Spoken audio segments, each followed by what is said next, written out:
Hey, it's Andrew Huang, and today we're looking at a plugin that can improve pretty much any mix and can even help improve badly recorded audio sometimes. This is Soothe2 from HUANG. This video is sponsored, but I think the results will speak for themselves, and I have legitimately been using this plugin for years. I first discovered it through Mr. Bill when we were collaborating on Droppy. And ever since then, I've put it on most of my projects because it's just so helpful. So let me show you what it's all about.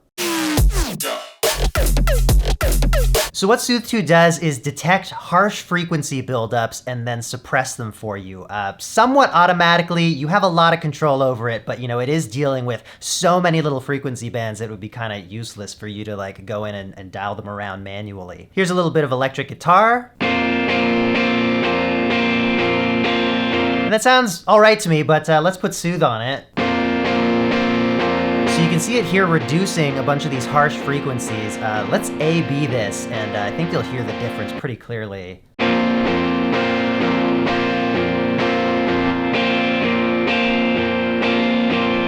So you hear that high-end ringing that's happening when Soothe2 is off? There's like a whistly kind of like ting, ting, ting.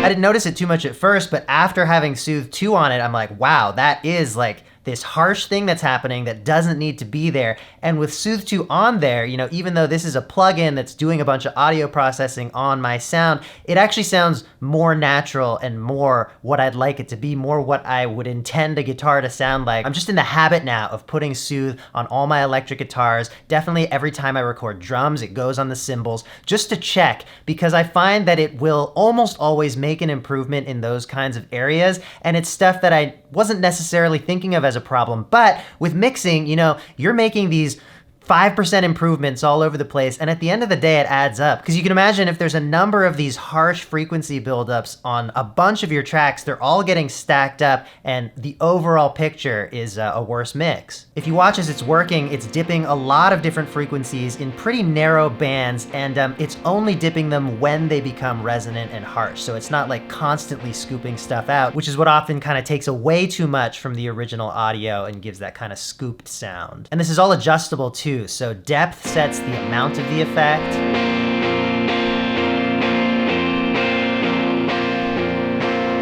Sharpness adjusts the width of all the notches.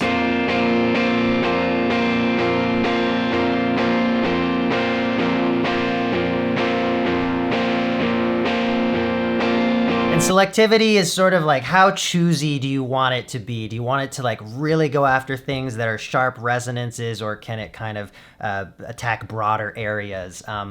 It seems like there's some kind of overlap between some of these controls, because I feel like that covers both sharpness and depth in a way, but let's give it a listen.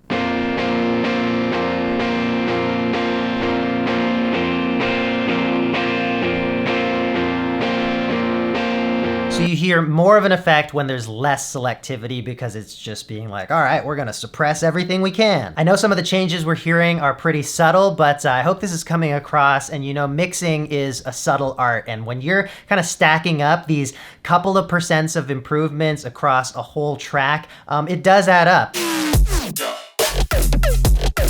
So another really specific type of resonance or harshness that Soothe2 is really good at dealing with is S's, sibilants. And I find that it's one of the most natural sounding de-essers out there. Here's a line of lyrics with a lot of S's, and also there's 6 stacked vocals. So a lot of frequency buildup. Was on the steps to the rooftop. Was on the steps to the rooftop. Was on the steps to the rooftop. Was on the steps to the rooftop. Without Soothe, those S's are just so harsh. Hi, I'm editing. Hi, editing, I'm Dad. I just wanted to note that on this rough mix, I put 1 Soothe on the whole vocal bus to deal with all those S's, but normally I would put 1 on each individual vocal track and dial it in much more precisely. But yeah, for the sake of a faster example, just 1 Soothe on...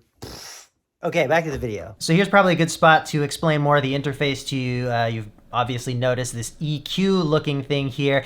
This is slightly counterintuitive, but it's fine once you get used to it. Basically, what you're shaping here is how much different frequencies will be suppressed by Soothe. So the more you turn something up here is actually the more that those bands or that area of bands will be reduced. There's also a soft and hard mode. So obviously the hard mode has a lot more effect. I find I usually use it in soft mode, but here apparently these S's were just crazy. So let's hear the difference between soft and hard here. Was on the steps to the rooftop. Was on the steps to the rooftop. I mean, it's ever so slightly different. You can hear the difference between those two if I crank up the depth. To the steps, to the steps, to the steps, to the steps. Now to my ear, I guess I could have gone to soft mode and just turned the depth up instead of using hard mode in that case, but yeah, I don't know. I mean, this is one of those plugins where you just kind of like are playing with it by ear more than doing something incredibly precise because you're sort of guiding its precision. Now the last main controls are the attack and release. So this functions just like a compressor. And in fact, you could think of Soothe2 as being like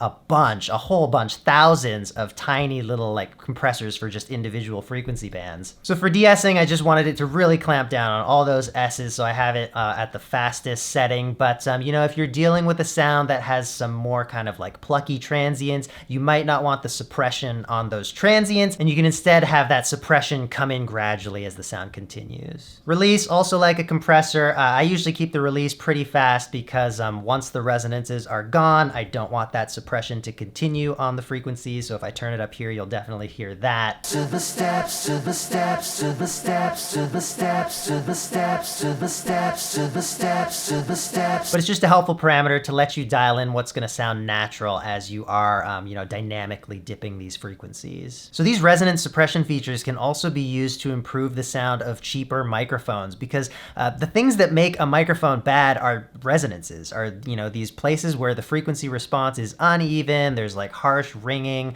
and you can do a lot to mitigate that using Soothe. All right, now let's look at a related but almost separate feature of Soothe, which is that you can use it in a sidechain function. So normally when we sidechain, we're just doing volume, we're ducking the entire track against some other sound. Now with Soothe2, you can do this on a frequency basis. Rather than having the entire track go away when your other sound comes in, you can have just the frequencies in that sound ducking that other sound. So this is a game changer for clarity in mixes because it doesn't have to have that ducking pumping effect. It can really be subtle if you want it to be. It can kind of just sneak in and give the attention where it wants to be. And it'll do it without noticeably changing the volume of all these other tracks. So let's look at an example. I've got those electric guitars sidechained to my vocal with Soothe. I've got this twinkly sound sidechained to the vocal. 2 layers of pedal steel guitar sidechained to the vocal. And then I've got this big synth pad that is not only sidechained to the vocal, but is also sidechained to the drums and the pedal steel. I kind of want it constantly there, adding heft, but never the thing you're paying attention to. And I've got the sidechain enabled in all these instances of Soothe. So I'm gonna disable all these Soothes and play you a section of this song, and then I'm going to enable all of these Soothes and play you the same section, and I think you'll hear the clarity. I've been alone, halfway there for 7 years. Breath in the fold, finding home behind the fear.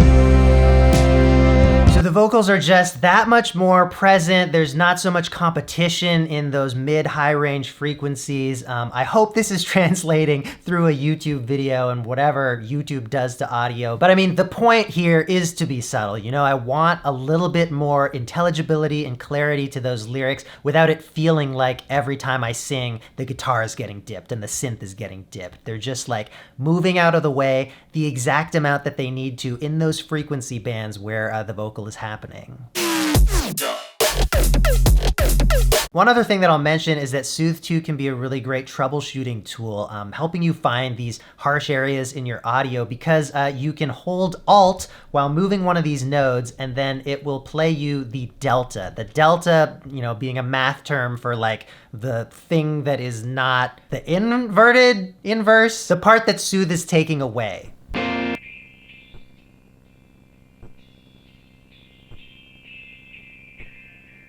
So you can immediately see it detecting all those frequency buildups, but then you can also sweep through and really check out what is going on in each of these bands. And also, if you've got your settings all dialed in, you can click delta down here if you want to hear the delta of the whole plugin, all the nodes. So I think that is just so much more useful than the normal thing that you would do where you like grab some kind of narrow bell filter and you might be hearing something harsh that you want to deal with, but when you're sweeping through like this, everything sounds like a resonance.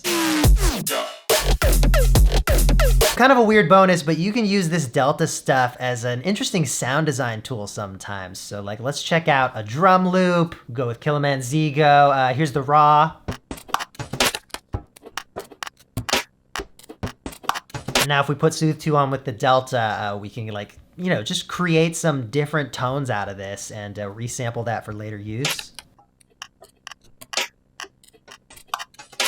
So kind of a fun way to mess with samples. So those are sort of the big pieces of Soothe2, and I hope that shows you how useful it can be and why it's used by so many pro mix engineers. Like a lot of people I look up to, Heba Kadri, Greg Wells, Michael Brower, a little guy called Skrillex.